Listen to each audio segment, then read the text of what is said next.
Assalamualaikum warahmatullahi wabarakatuh. Jumpa lagi dengan saya host Emil Mahmud Shah, program tamu kita. Kali ini kita kehadiran tamu yang sangat istimewa, yaitu Pak Khairul Djasmi atau biasa disapa Pres KJ. Apa kabar Pres? Sehat Pak Emil, salam Tribuners dimanapun berada. Baik. Saya tamu, bukan tamu, sangat istimewa. Sangat istimewa. Jangan sangat istimewa. Sangat. Luar biasa Pres. Silakan. Baik, Pak Pres KJ ini kita kenal adalah wartawan senior dan sekarang lagi aktif menulis novel. Jadi banyak buku-buku beliau yang sekarang terbit dan beliau juga dikenal sebagai wartawan yang produktif dengan karya-karya yang sangat membanggakan. Salah satunya itu peraih penghargaan Adi Negoro ya Pres ya? Alhamdulillah. Tahun berapa Pres? Tahun 2000. Tahun 2000 itu. 2000-an lah, lupa saya pastinya. Jadi kalau di Tribuners pengen tahu, penghargaan Adi Negoro ini adalah penghargaan tertinggi bagi seorang jurnalis atau wartawan dengan karya feature. Jadi feature adalah karya mahkota jurnalistik dan itu sudah diraih oleh Pres KJ. Selain itu dia juga sekarang komisaris PT Semen Padang. Baik Pres, saya rasa terlalu banyak mopok nggak Pres ya? Iya, jangan terlalu banyak mopok, nanti jatuh orangnya. Betul. Tadi jatuh tambah tinggi, sakit jatuh ya Pres ya? Iya. Pres, tema podcast kita kali ini adalah literasi KJ. Literasi KJ. Ya, Oke, KJ. siap. Kalau orang selama ini mengenal kutipan yang sangat monumental itu, Pres tuh, riang gembira adalah obat. Hati yang riang. Hati yang riang. Udah saya ganti. Sudah saya ganti. Atau saya salah? Enggak, baru minggu ini saya ganti. Baik. Berarti saya benar tadi ya? Iya, benar. Itu bertahun-tahun tuh. Bertahun-tahun.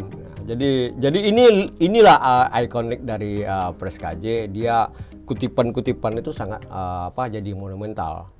Dan sekarang Pres, literasi ini kan sebuah hal yang sangat penting nih. Ya. Jadi kalau tidak ada literasi itu istilah tidak nyambung. Ya. Jadi Pres bisa bicara sedikit tentang bakat Pres menulis ini. Saya tidak tahu bagaimana bakat ini muncul. Nah, itu pertama, jangan ditanya itu kenapa dia muncul. Tapi saya sudah menulis sejak sekolah menengah. Sekolah menengah ya. Atas. Dengan menulis untuk konsumsi sendiri atau sudah dilombakan ikut lomba atau semua? Saya tidak pernah ikut lomba. Dan menulis untuk saya waktu sekolah dan menolong kawan-kawan. Ya. Baik. Tapi belum pernah dipublish. Belum pernah publish. Ya. Baik. Jadi inspirasi Pres itu sendiri muncul dari mana? Ya kalau menulis tidak mungkin kan, pasti ada inspirasi atau bahan-bahan yang Pres peroleh dari mana? Nah, saya juga tidak tahu bagaimana itu muncul, tetapi kalau ada sebuah peristiwa, saya pasti menemukan momen yang orang lain tidak dapat. Orang lain melihat tapi menganggap itu tidak penting dan bagi saya itu penting. Oke. Artinya kalau bisa dikatakan Pres itu lebih jeli ya? Enggak juga sih, karena saya juga melihat apa yang dilihat orang. Data yang diambil, dicatat oleh wartawan lain, saya juga catat. Ya. Tapi ada sisi kecil yang orang lain kebanyakan tidak luput dari perhatiannya? Tidak menganggap penting, bagi saya penting. Baik. Artinya hal itu ada yang perbedaan ya? Nah ini kalau saya hendak menulis feature. Kalau menulis berita sama, semua wartawan dermaga tempat bertolaknya sama. Tapi menulis feature itu dermaganya berbeda. Baik, Pres. Ini bicara menulis, tentu outputnya karya ya. Ujungnya buku, novel. Sekarang lebih spesifik mungkin Pres dikenal sebagai penulis novel. Novel terakhir Pres boleh disebut? Jadi begini, sebenarnya novel itu kan adalah karya fiksi. Ya. Ya, seperti novel-novel yang kita kenal. Namun dalam 10 tahun terakhir ada kecenderungan membuat biografi seseorang dengan gaya novel. Ya.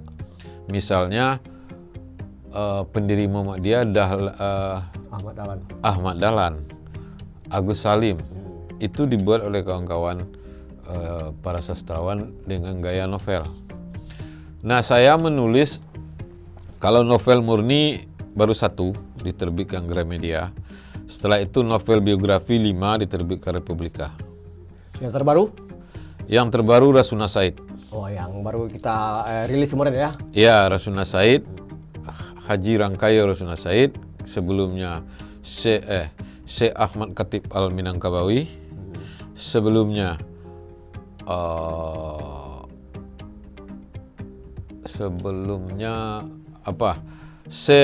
Inyek Prabe.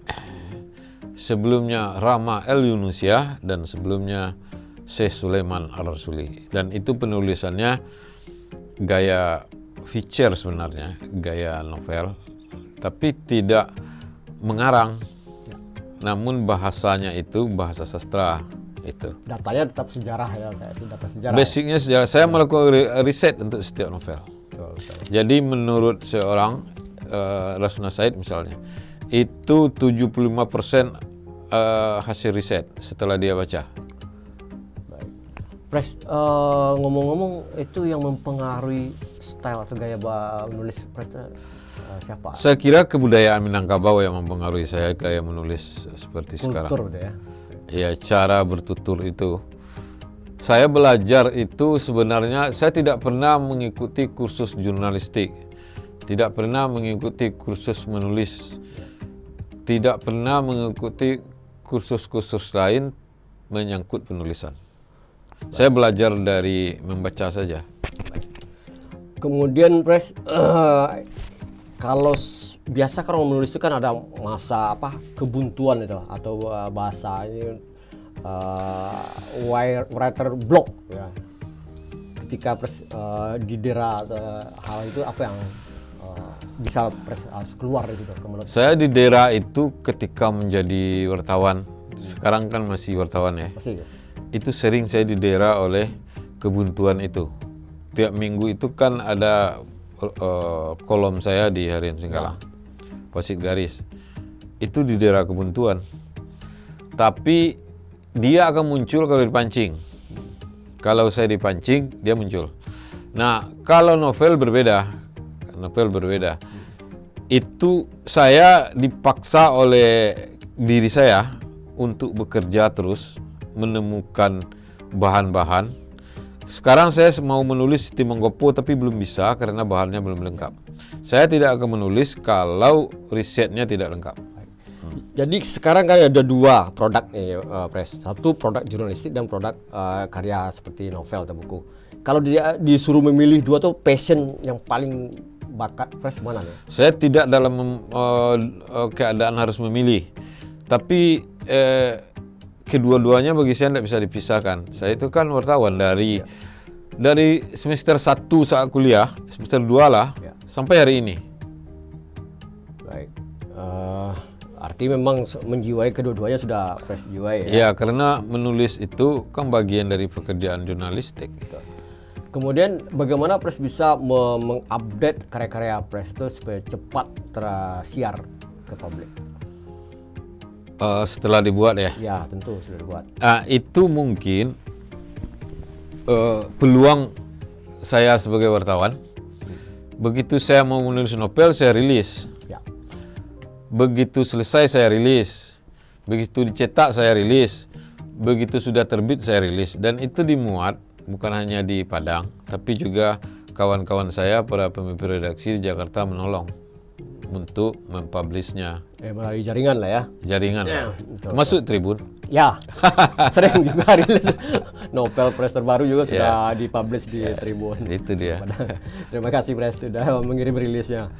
Ini nyangkut kebetulan nih proyek ya, project lah bahasa ini ya, lebih agak keren ya Pres ya. Apa sekarang Pres? Novel yang tadi Menggopo yang tadi persinggung. Jadi ada 2 novel saya belum terbit. Sekarang sedang dibaca oleh penerbit. 1 Rohana Kudus. Ya. Sama tebalnya dengan Rasuna Said dan sama santiangnya. Ya. Yang kedua judulnya saya buat, bisa jadi nanti diganti oleh penerbit kalau dia mau. Secangkir kopi di Amsterdam. Itu adalah sejarah kopi tanam paksa. Ya. Sudah selesai. Sekarang yang mau saya garap adalah Siti Manggopo. Itu biografi lagi ya. Iya, tapi saya mesti cari bahan. Dia diadili, saya harus mencari BAP pengadilannya itu, baru bisa saya tulis. Baik, baik. Mudah-mudahan lancar ya, Pres ya, untuk proyek berikutnya. Ini tadi kan disinggung Tribuners bahwa Pres KJ ini pernah meraih penghargaan Adi Negoro. Ini kan bagi anak-anak yang berminat Pres ke jurnalistik, bisa Pres beri semacam tips lah untuk mereka-mereka yang jurnalis muda. Saya berat hati memberikan tips kepada para jurnalis, bukan karena apa, tapi menurut saya mereka sudah bisa. Jadi percuma dikasih tips. Tapi walaupun begitu, boleh juga. Pertama, kita harus menulis apa yang paling menarik dari sebuah peristiwa. Dari 10 materi yang ada, apa yang paling menarik? Itu tulis dulu. Itu saya diajarkan waktu tahun 1 kuliah oleh Profesor Atmazaki. Atmazaki tahu? Dosen ini ya. Kata dia begini, tulisan alinea pertama itu kalau menarik, itu pasti dibaca orang sampai ke bawah. Selesai ya. Kalau enggak. Kemudian Profesor Haris Effendi Tahar yang kedua-duanya waktu itu belum profesor, bukan dosen saya, tapi dia wartawan senior, berkata kepada saya, kalau menulis harus ada data di dalam tulisannya. Nah, itu saya pegang dua-dua itu. Ya. Jadi kalau kita menulis, datanya harus lengkap dulu. Disitulah kita memainkan kalimat yang mesti kita buat. Nah, jadi perbendaharaan kata-kata harus lengkap. Itu Pak Emil. Baik, ini Tribuners dan kaum Gen Z khususnya ya. Sebentar lagi Gen Alpha mau lahir juga, Pres. Habis Gen Z ini. Sesudah Z nih? Ya. Ada lagi huruf? Ada lagi generasi Alpha. Huruf baru? Ya, balik lagi Z, sudah ZA. Jadi sekarang udah itu udah lahir. Mungkin nanti 20 tahun lagi dia yang balik ke Yunani ya. Balik Yunani lagi. Jadi kan Alpha, habis itu Beta. Bisa mungkin kita udah almarhum mungkin. Baik, Pres. Ini balik lagi tentang jurnalistik ya. Karena bicara jurnalistik ini kan fase-fase sekarang ini kan sudah canggih. Ya, mungkin Pres sudah ikuti dengan teman-teman. Kalau begini bagaimana Pak Mil? Minum saya dulu. Minum silakan, saya lupa, mohon maaf. Saya juga minum. Nah, udah lanjut. Disrupsi digital. Nah, ini pembicaraan para kaum digital sekarang ini kan. Dan banyak memakan korban orang-orang atau pekerja pers yang tidak adaptif. Yang tidak ada? Adaptif, tidak mau beradaptasi. Oh, digulungnya? Digulung. Mereka masa feodalistik. Saya ini ada raja kertas. Atau saya adalah, tidak akan mungkin digitalnya akan menggulung. Ini ya. Menurut Pres, tanggapan Pres bagaimana nih? Sebagai orang yang pernah hidup di zaman kertas dan sekarang. Kalau sekedar membuk-embuk hati ya. Begini. Surat kabar itu kan surat kabar ya. Surat kabar itu tidak akan mati. Kan itu Anda sering dengar. Ya, betul. Ya. Dan beberapa sudah mati. Ya, ada sebagian yang belum mati, tapi tambah tipis. Tambah tipis. Ya. Nah, kenyataan itu lalu kami membuk-embuk lagi. Maksudnya menghibur diri. Bahwa setelah bertualang di dunia digital, orang akan kembali ke surat kabar untuk menemukan benarkah yang tadi mereka lihat. Ya, bisa benar juga seperti itu. Tapi persoalannya adalah surat kabar itu sendiri sudah mentransformasikan dirinya menjadi e-paper. Ya. Jadi fisik bagi surat kabar itu sendiri sudah tergantikan dengan e-paper dan sudah berlangganan. Tapi masa media cetak sepertinya memang makin lama makin seperti ekor tikus ya. Kian ke ujung kian ketek, kian ke ujung kian hambar. Itu seperti tebu. Tapi intinya begini, apapun media itu kan intinya wartawan. Jadi wartawan tidak akan kehilangan pekerjaannya apapun perkakas yang dia pakai, apapun media yang menampung karyanya. Optimisme seorang wartawan ini harus. Tidak ada optimisme itu benar itu, Benar ya? benar lah. Pak Emil kan dulu koran, Ya. namanya Tribun, Ya. harga 1.000, disantuangnya semua sama dia kan. Sekarang sudah tidak lagi, masuk ke digital, masuk ke podcast, ya. Jadi tempatnya itu bisa beda-beda, tapi brand dari kepala wartawannya kan sama aja. Betul. Sama. Itu. Baik. Artinya sekarang persoalan kemampuan menyelaraskan Beradaptasi. adaptasi Ya. yang memang harus penting Ya, utama seperti menggendong anak sapi ya. ya. Ah. Itu penjelasannya panjang lagi satu podcast loh Tribuners mengenai anak sapi. Nanti khusus nanti kami bahas di seri berikutnya. Iya. Baik, Bres. Ini sudah di penghujung, Bres. Walaupun waktu kita misalnya agak relatif. Ya, ini literasinya belum disentuh nih. Literasi. Ini makanya itu saya fokus ke literasi. Bicara literasi tadi tema literasi tapi bicara koran. Itulah Tapi kalau orang literasi juga itu. kalau orang koran ketemu koran pasti dia cara ke situ. Iya. Pasti tidak mungkin lari. Nanti ngulur-ngulur kalau tidak diingatkan nanti panjang. Iya. Ngulur ya. Ulur dia. Baik, Bres. Kita bisa balik lagi ke tematis literasi. Sekarang bisa Pres uraikan menggambarkan, ilustrasikan lah perkembangan literasi Indonesia. Update. Literasi Minangkabau lah ya. Silakan. Sebelum kemerdekaan itu 9 dari 15 pengarang balai pustaka orang Minang. Ya. Nah, makin ke sini makin berkurang. Setiap orang hebat datang ke Sumatera Barat berkata, kenapa Minangkabau berubah? Mana lagi? Dan segala macam. Dan kalau di grup WA kita ikuti, orang Minang sudah tidak lagi seperti itu, kan gitu ya. Tapi orang nggak tahu sebabnya. Saya baru tahu pagi ini, sebelum ke sini, saya bicara dengan calon doktor, namanya Samdani di Universitas Sejarah ya. Sejarah di kelas saya. Kata dia begini, dia sedang menulis tentang Koto Gadang, negari paling hebat di Indonesia. Tapi sekarang sudah tidak katanya. Apa sebabnya saya bilang? Dari penelitiannya sebabnya minimal ada 3. Pertama, dulu orang Koto Gadang menguasai bahasa asing. Ya. Belanda, Arab, Melayu, Arab, dan sebagian Inggris. Itu kunci kemajuannya. Sementara daerah lain di Minangkabau, negari lain, tidak menguasai bahasa Belanda.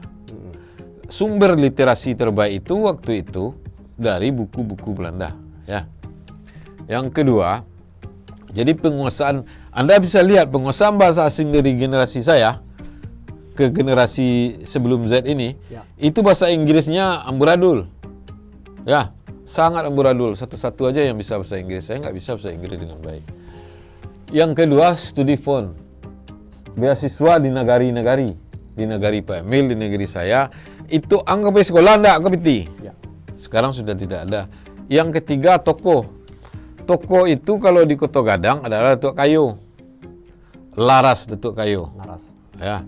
Dialah yang memaksa dalam tanda kutip Koto Gadang itu maju. Walau sebelumnya sudah maju. Keluarga besar Agus Salim, ya kan? Rohana Kudus dan seterusnya. Yang ketiga adalah, yang selanjutnya adalah bahasa, apa tadi lagi? Bahasa, beasiswa, toko, dan satu lagi, anti kepiting. Maksudnya orang Koto Gadang tidak seperti kepiting. Kepiting itu kawannya naik nyelonnya. Ya, tapi kalau orang Koto Gadang, kalau kawannya naik dia dorong. Kalau kita gerajai. Makanya muncul suatu ungkapan banyak untuk berdiri di tempat yang sempit, yang tinggi, kita mengorbankan banyak orang. Ya. Nah, filosofi Panjat Pinang adalah mendorong sebenarnya, bukan menarik. ya, kesulitan hidup. Nah, orang Kota Gadang itu mendorong. Walaupun di tempat lain ada juga yang mendorong, tetapi penguasaan bahasa asing dan tokoh yang menjadi motivator untuk kemajuan itu tidak ada. Jika Kota Gadang seperti itu, maka literasi di seluruh nagari di Minangkabau di bawah Kota Gadang. Dan Kota Gadang itu punya ratusan doktor, jenderal, Diplomat ya. dokter, diplomat. Jadi itu adalah tingkat literasi yang baik. Nah, literasi hari ini dirampas oleh media digital yang Anda sebut tadi. Iya. Tidak tertolong oleh e-paper, e-book, dan segala macam. Karena dunianya pendek-pendek. Hurufnya pendek-pendek. Kan dimulai dengan X ya. Ya. Nah, itu. Dia orang membaca sudah tidak menarik lagi, apalagi buku. Saya aja kadang tidak membaca, malas. Jadi saya membaca itu untuk kepentingan penulisan. Dan untuk kalau menarik saya baca, kalau tidak. Nah, coba bayangkan. Penulis tuh, keceknya hebat. Tidak nulis ya, tidak membaca kan? Tidak baca. Buku. Nah, itu. Oke, berarti kan menjadi persoalan nih, problematiknya di situ, Pres. Sementara literasi harus, gerakan literasi sekarang lagi mau digelorakan. Jadi jangan orang yang membaca aja disalahkan, orang yang menulis mesti dibacakan. Yang dia tulis bagus enggak? Wah, ya. Pembaca itu kan konsumen. Yang kita asup kepada dia itu bagus enggak bacaannya? Kalau bagus pasti dia beli. Contohnya Dilan. Ya. Kenapa itu banyak? Kenapa yang lain tidak? Jadi pada bahasa yang sesuai dengan selera. Contohnya lagi, kami bukan Sadana Kertas. Novel anak saya 15 kali dicetak di Kompas Gramedia Group.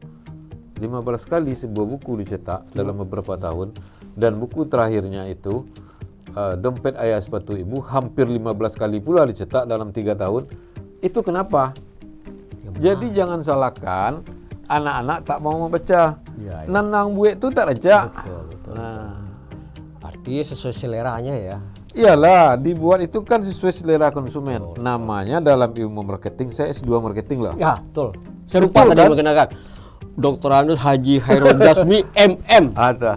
Jadi menurut selera konsumen itu mesti dijaga. Nah, itu satu podcast pula selera konsumen itu Pak Emil. Seri ketiga. Seri ketiga. Kedua tadi tentang Apa tadi? kultur tadi. Tentang mama gendong anak sapi. Gendong anak sapi. Jadi Gitu ini lah banyak selera kalau konsumen. dengan. Jadi Tribuners, saya selah sedikit Pres ya, mohon ini izin. Presiden sebenarnya dia punya juga kata KJ ya. Ya, tapi udah lupa saya mengisinya. Itu persoalan, maka dia lari ke sini sekarang Supaya dibaca orang. Biarlah dia Iya. kita akomodir dulu sebelum channel. Nah, sebenarnya saya ke sini itu ada sebabnya. Apa itu? Saya mendapat kabar dari kawan-kawan wartawan. Ya. Kopi Pak Emil di sini enak. Ternyata enggak enak dah.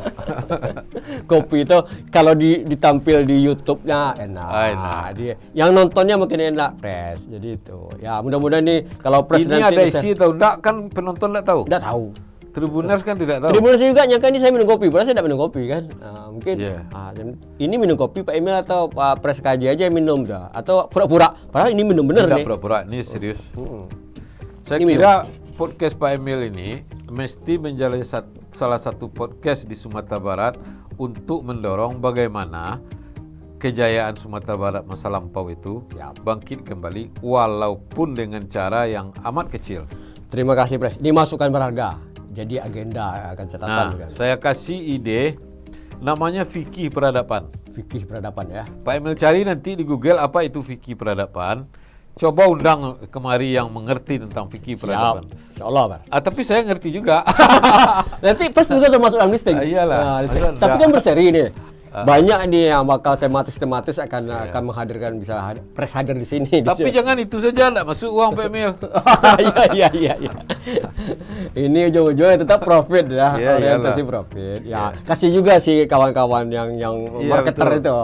Dia kan Betul. KPI-nya kan di situ. Iya. Jadi Oh, dinilai. KPI-nya sudah. Iya, nanti Pak Pres KJ nanti diundang siapa? Oleh teman itu.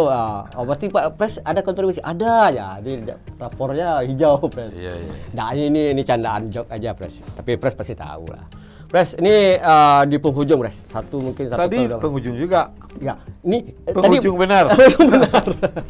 Harapan Pres untuk masa depan literasi Indonesia. Harapan saya adalah tadi saya tidak menyalahkan penulis ya.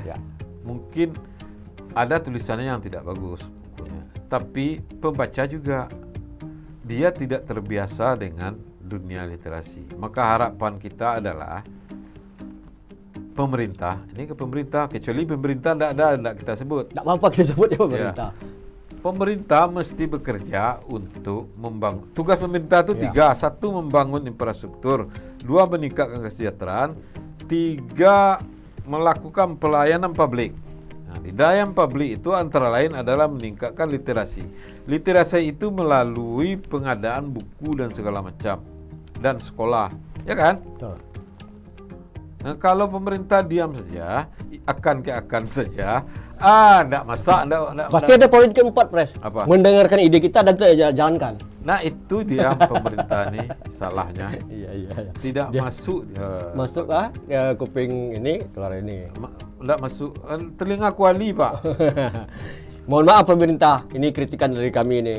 Memang kami Kan kita dilahirkan untuk mengkritik. Betul, kami Nah, jangan seperti ini, Pak Mil. Betul. Kita ini bersedia dikritik, Betul. tapi harus ada solusi.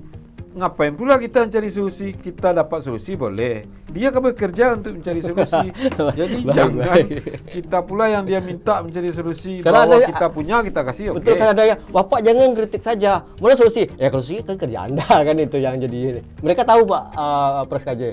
Ini yang banyak mengkritik saja katanya. Tapi tidak memberi solusi. Ya, yang mencari solusi kan Bapak-bapak.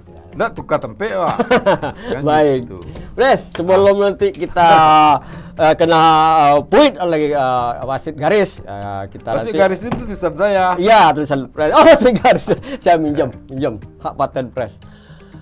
Tribuners, saya rasa mungkin pembicaraan kami memang harus dipenggal-penggal menjadi seri-seri podcast dengan Pres KJ, karena banyak yang harus dia explore, kita gali. Dan untuk ini memang sesuai tema, saya rasa sudah cukup dan penuh nih tekong ya. Iya. Walaupun minum ini tidak berbungkus, tidak ada mereknya. Karena sengaja dicopot ini mereknya, karena tidak pasang iklan di sini. Kalau pasang iklan kita pasang, Pres. Jadi gitu. Oke, Pak Mil. Nah, terima kasih banyak Pres atas kehadirannya dan mudah-mudahan bermanfaat Tribuners pembicaraan kami ya, walaupun tadi lepas, mohon maaf kalau ada yang lepas kontrol. Iya, itu karena kita bicara dalam bercanda. Betul. Tapi Jangan masuk nakati nomor berdua. betul. Dan itu mohon, Berperkara pula nanti saya di luar. karena tidak ada, karena orang ini yang paham. Dan mohon maklum bagi Tribuners, ada yang tersindir ya mohon dimaklumi dengan berbesar hati. Kami juga tidak berniat untuk mendiskreditkan apalagi memojokkan ya, Pres ya. Sebelum kita tutup, jangan lupa klik akun media sosial kami, YouTube Tribun Padang Official, TikTok, Instagram, dan X juga, Facebook. Dan saya akhiri, Assalamualaikum warahmatullahi wabarakatuh. Waalaikumsalam.